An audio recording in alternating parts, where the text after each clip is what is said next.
오늘도 아침 예배 나오신 여러분을 진심으로 환영합니다. 함께 사도신경 하심으로 예배 시작하겠습니다. 전능하사 천지를 만드신 하나님 아버지를 내가 믿사오며 그 외아들 우리 주 예수 그리스도를 믿사오니 이는 성령으로 잉태하사 동정녀 마리아에게 나시고 본디오 빌라도에게 고난을 받으사 십자가에 못 박혀 죽으시고 장사한 지 사흘 만에 죽은 자 가운데서 다시 살아나시며 하늘에 오르사 전능하신 하나님 우편에 앉아 계시다가 저리로서 산자와 죽은 자를 심판하러 오시리라. 성령을 믿사오며 거룩한 공회와 성도가 서로 교통하는 것과 죄를 사하여 주시는 것과 몸이 다시 사는 것과 영원히 사는 것을 믿사옵나이다. 아멘. 오늘 함께 읽을 말씀은 시편 42편 11절입니다.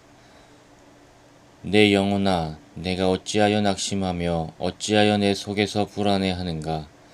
너는 하나님께 소망을 두라. 나는 그가 나타나 도우심으로 말미암아 내 하나님을 여전히 찬송하리로다. 아멘. 우리의 삶에 신뢰를 어디에 두느냐는 매우 중요한 문제입니다.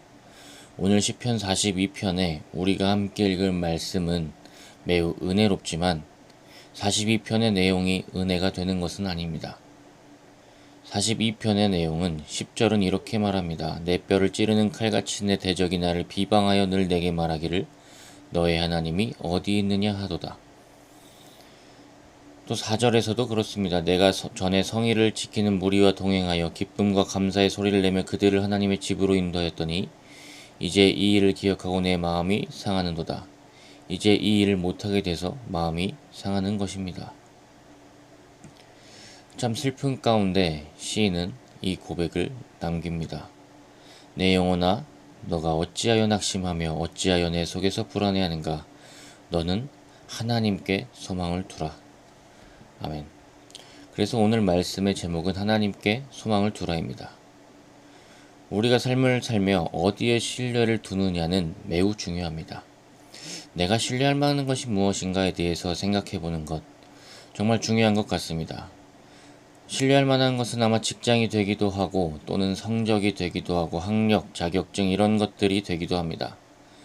그러나 신뢰해야 될 것들, 우리가 이런 생각하는 것들이 삶의 중심이 되어서는 될까에 대한 질문을 해봐야 됩니다. 이것은 단순한 질문이 아닙니다. 그냥 그것은 세상 것이라고 낮추는 것이 아닙니다. 내 삶의 중심이 직장이거나 성적이거나 학력이면 되겠습니까? 그래서는 사실 안 됩니다. 이것은 신앙적으로 보나 세상적으로 보나 둘 다 그다지 좋은 방법이 아닙니다. 처음 아이를 낳아서 키워보면 아이는 부모가 가까이에 있어야 울지 않습니다. 그러나 점점 시간이 갈수록 서서히 멀어져도 잘 지내는 단계들이 하나하나 존재합니다.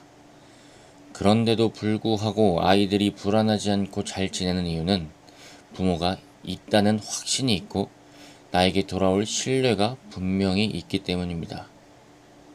마찬가지로 사람은 어른이 되어도 창조주에 대한 신뢰가 있어야 잘 지낼 수 있고 그 신뢰가 있어야 나머지 세상에서 내가 믿고 사는 것들, 그 실력이라는 자리가 제 자리를 찾아갑니다. 신뢰 없이 존재하는 실력, 하나님 없이 존재하는 실력은 오히려 그 사람을 불안하게 하고 초조하게 만들고 그 실력이 오히려 좋게 인정을 받는다 하더라도 바보로 만들어버립니다. 전에 말씀드린 적이 있는데 안정적인 삶을 얻은 사람들의 가장 큰 문제가 헛똑똑이가 된다는 데 있다는 말을 들은 적이 있습니다. 정말 중요한 것이 배려, 이해, 용서, 감사에 대한 가치를 점점 이 가치가 내 안에서 점점 커져가는 것이 중요한데 헛똑똑이가 되는 것은 자신의 실력으로 여전히 살아갈 수 있다고 믿는 것이죠. 그런데 그렇게 되면 사실 내 가치관의 중심이 실력이 될 것 같지만 사실 그 중심은 미움이 됩니다. 사랑할 이유가 사라져 갑니다. 용서할 이유도, 자비를 베풀 이유도, 감싸줄 이유도 줄어들 수밖에 없는 것입니다. 이것을 아주 잘 보여준 것이 성경 요나서입니다. 요나가 니느웨의 하나님의 말씀을 전파하라고 요나에게 하나님이 말씀하셨을 때 요나는 딱 그 반대로 행동합니다. 그리고 하나님이 준비해 놓으신 풍파를 겪고 그래도 바닷 가운데 빠지고 물고기에게 먹히고 결국 니느웨로 다시 향하지 않습니까? 그런데 참 신기한 것은 니느웨에 가서 몇 마디 전하지도 않았는데 그들이 회개한다는 것입니다. 그런데 그 회개를 듣고 요나는 너무 괴로웠습니다. 왜냐하면 자신들의 원수거든요. 조국을 괴롭힌 원수였습니다. 그래서 자신을 차라리 죽여달라고까지 합니다. 그리고 하나님은 요나를 그늘에서 쉬게 하십니다. 그 그늘은 하나님이 심으신 박넝쿨로 만들어진 것이었죠. 그런데 그 다음날 하나님은 그 박넝쿨을 벌레로 갉아먹게 하십니다. 그러자 요나가 또 말합니다. 차라리 죽는 게 낫다고. 하나님이 그때 말씀하십니다. 너가 심은 것이냐. 4장 10절 11절입니다. 여호와께서 이르시되 너가 수고도 아니하였고 재배도 아니하였고 하룻밤에 났다가 하룻밤에 말라버린 이 박넝쿨을 아꼈거든.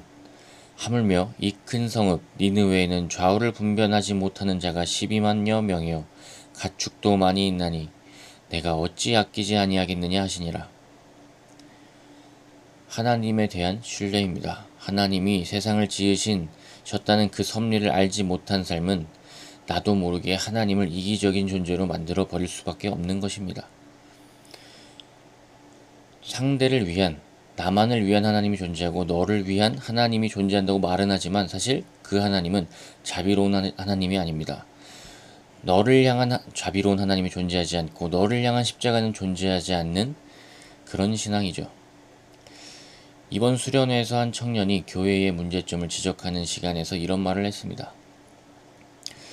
교회가 재밌다고 가르치는 게 교회가 교회 스스로를 약화시켜 왔다는 거예요. 교회 갈 때나 하나님을 믿을 때나 장년이나 목회자나 그 목사님 좋아, 재밌을 거야, 그냥 좀 가자. 이 말이 대부분이고 하나님 좋아라는 말을 별로 안 한다는 거예요. 우리는 사실 어디에 소망을 두고 있습니까? 하나님께 소망을 두면 우리는 사랑하며 살아갑니다. 그리고 그 신뢰를 얻었기에 우리는 부모와 떨어져도 잘 지내는 것처럼 우리는 이 세상에서 잘 지낼 수 있습니다. 그러나 그리스도인이라고 하면서 내 삶에는 만족이 없고 불안만 있고 결핍만 있고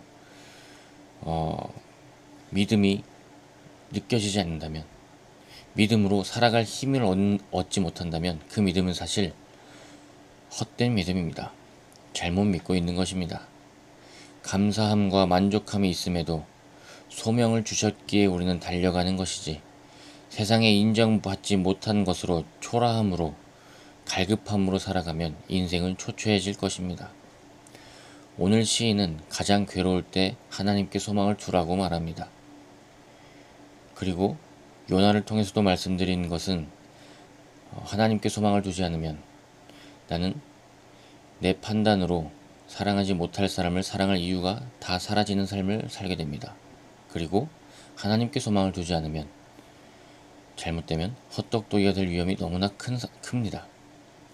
왜냐하면 하나님이 우리에게 참 뛰어난 지능과 실력을 주셨지만 우리에게는 또 인정받아야 될 욕구와 불안과 그런 것들을 해결하기 위해서 믿음에 대한 그 시험대를 허락하셨기 때문입니다. 우리가 그 시험을 넘어서야 됩니다. 반드시 하나님을 믿어야 우리는 행복하게, 정직하게, 평안하게 살아갈 수 있음을 고백합니다. 함께 기도하겠습니다. 하나님 감사합니다. 하나님께 소망을 두기 원합니다. 우리가 하나님께 소망을 둔다면서 싫어하는 사람을 여전히 싫어하고 미워할 이유에 내 실력으로 정당화하는 삶을 살아간다면 사실 그 믿음은 헛된 믿음임을 고백합니다. 하나님, 우리가 이전의 삶을 잃었어도 하나님을 기억하면서 소망을 두며 기뻐하라는 그 시인의 고백을 우리의 삶에도 적용하며 나아갈 수 있도록 도와주시고 오늘 내 하루의 삶의 소망이 세상의 것이 아닌 하나님이 될 수 있도록 우리의 적은 믿음을 주님께서 도와주옵소서. 감사합니다. 예수님의 이름으로 기도드립니다. 아멘. 오늘도 주님께 소망을 두고 승리하시기를 축원드립니다. 감사합니다.